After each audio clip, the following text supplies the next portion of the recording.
sa Apocalypse 7:2 hanggang 3. Yung tinutukoy po doon na ibang anghel na sumigaw doon sa apat na anghel. Sino po ba yun? Anghel po. Puro po anghel yan eh.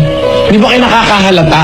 Mula dun sa uno, puro anghel na yan. Hindi, meron po kasing nagkiklaim no na sila daw yung anghel na yun eh. Hindi po pwede sila yon. Kasi sa Israel yan mangyayari eh. Sa Israel naganap yan, nagtatak yung anghel at saka yung kanyang mga kasama, nagtatak sila sa ano ba yun? Sa mga angka ni Israel.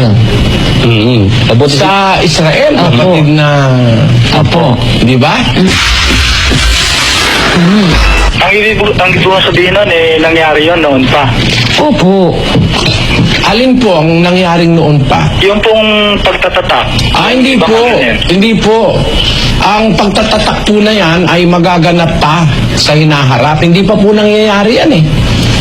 Hindi pa po nangyayari yan.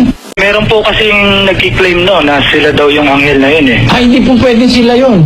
Kasi sa Israel yan mangyayari eh. Sa Israel naganap yan, nagtatak yung anghel at saka yung kanyang mga kasama, nagtatak sila sa ano ba yun? Sa mga angka ni Israel. Sa Israel, Opo. kapatid na... Opo. Di ba? Ang ibig kong sabihin nun eh, nangyari yun noon pa. Opo. Alin po ang nangyaring noon pa? Yung pong pagtatatak. Hindi ibang po. anghel na yun. Hindi po. Ang pagtatatak po na yan ay magaganap pa sa hinaharap. Hindi pa po nangyayari yan eh. Hindi pa po nangyayari yan. Naturo ni Mr. Soriano, mga pang-mental hospital. Mga ano yan eh, mga para sa mga hindi matitino ang isip.